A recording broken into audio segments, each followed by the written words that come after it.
Bagaimana kondisi terkini Gaza Palestina di bulan Ramadan ini? Kita tanyakan kepada rekan Fikri Rofiul Haq yang saat ini berada di Gaza. Assalamualaikum, selamat pagi waktu Jakarta. Fikri, bagaimana intensitas serangan Israel hingga kini?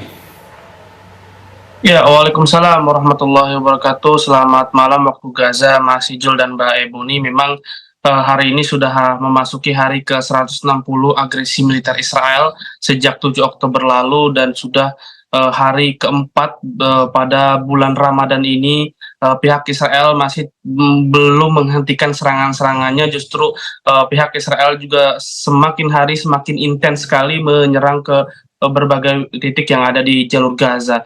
Dalam 24 jam terakhir saja, Kementerian Kesehatan merilis ada 7 pembantaian terhadap keluarga-keluarga yang ada di jalur Gaza, sehingga menyebabkan 69 warga meninggal serta 110 lainnya mengalami luka-luka. Dan juga total warga yang meninggal dari 7 Oktober lalu sudah menyentuh angka 31.341 warga, di mana diantaranya 13.500 lebih dari kalangan anak-anak dan juga 9.000 lebih dari kalangan wanita, serta 364 tim medis dan 133 jurnalis yang meninggal sejak 7 Oktober lalu. Dan korban luka-luka juga sudah menyentuh angka 73.134, di mana sekali lagi mayoritas mereka adalah anak-anak dan perempuan. Dan memang belakangan ini Israel benar-benar sangat intens sekali menyerang truk-truk bantuan, baik melalui udara maupun melalui darat. Ya, berita yang kami terima, sebuah mobil Apache Israel menembakkan atau menyerang ribuan warga yang kelaparan yang menunggu bantuan yang ada di bundaran Kuwait yang ada di Gaza City, sehingga mengakibatkan 50 warga meninggal seketika dan puluhan lainnya mengalami luka-luka, sehingga terpaksa truk bantuan yang seharusnya membagikan bantuan-bantuan untuk menyalurkan bantuan-bantuan ke masyarakat yang ada di lokasi, karena memang kita tahu sampai detik ini pihak Israel masih terus memblokade bantuan-bantuan dan masih sangat sulit sekali untuk menyalurkan bantuan itu melalui perbatasan Rafah antara Mesir dan juga jalur Gaza, sehingga truk yang seharusnya membagikan bantuan malah justru menjadi transportasi untuk membawa korban-korban agar bisa dilarikan ke rumah sakit terdekat.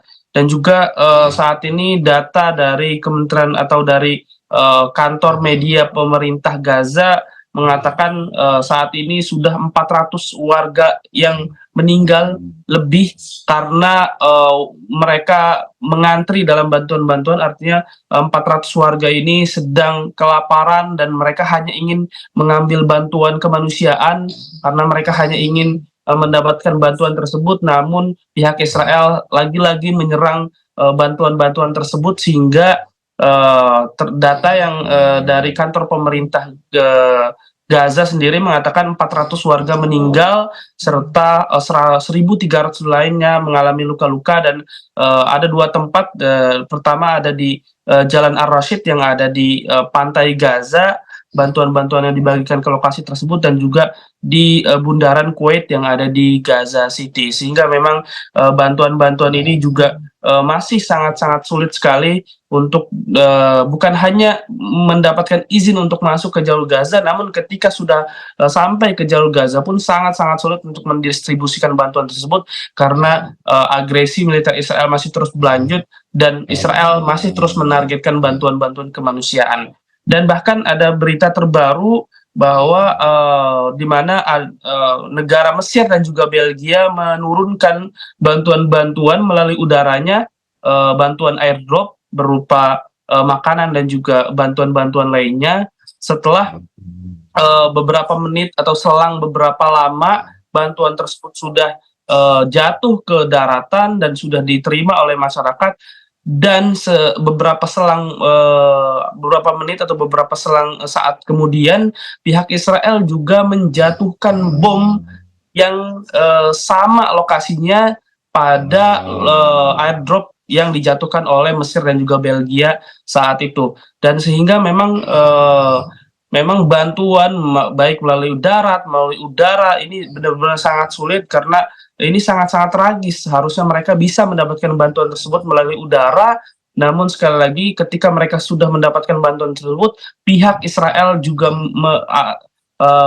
selang beberapa saat mereka menjatuhkan bom melalui udaranya di lokasi yang sama ketika mereka mendapatkan bantuan-bantuan dari udara tersebut. Sehingga saat ini memang sangat sulit sekali masyarakat menjalani terutama menjalani ibadahnya pada bulan Ramadan ini. Dan juga bukan hanya serangan-serangan dari Israel sendiri, namun kegagalan airdrop itu juga sangat banyak sekali, di mana parachute ya juga gagal terbuka, sehingga banyak ya bantuan-bantuan terjun bebas dengan kecepatan yang sangat tinggi, mengakibatkan juga beberapa warga meninggal, serta juga merusakkan panel surya yang ada di rumah sakit baptis ya yang ada di kota Gaza, sehingga panel surya yang seharusnya itu adalah menjadi alat satu-satunya untuk menghidupkan listrik dan juga tenaga listrik yang ada di rumah sakit tersebut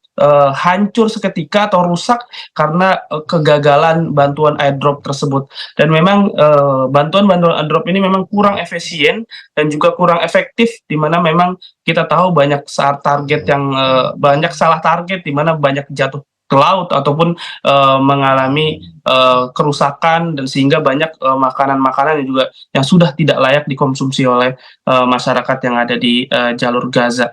Dan juga memang saat ini bulan Ramadan yang sangat begitu menyedihkan yang ada di jalur Gaza. Tercatat dari UNICEF sendiri terdapat 17.000 anak yang sudah kehilangan kedua orang tuanya, artinya sudah yatim piatu di bulan Ramadan ini, dan akibat serangan-serangan Israel sejak 7 Oktober lalu, sehingga 17.000 anak ini pada bulan Ramadan ini mereka sangat sedih. Banyak mereka mengunjungi makam kedua orang tuanya, ibunya, karena mereka merindukan sekali masakan-masakan kedua orang tuanya, terutama ibunya, terutama pada bulan suci Ramadan ini. Biasanya yang ibunya menyiapkan menu berbuka puasa atau menu sahur, mereka tidak bisa merasakan lagi, sehingga banyak sekali anak-anak yang kehilangan orang tuanya dan mereka harus menjalankan ibadah puasanya dengan ketidakadaan kedua orang tuanya pada bulan Ramadan ini. Dan ini sungguh sangat-sangat tragis. Dan juga saat ini kelaparan pun menjadi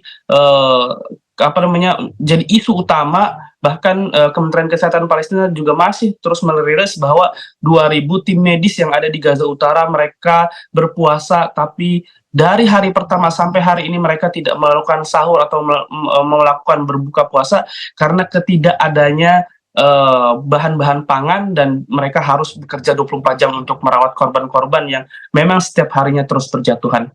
Mas Ijol dan Mbak. Baik. Terima kasih Fikri Rofiul Haq atas informasi Anda langsung dari Gaza. Kami harapkan segera ada kesepakatan untuk gencatan senjata permanen di sana.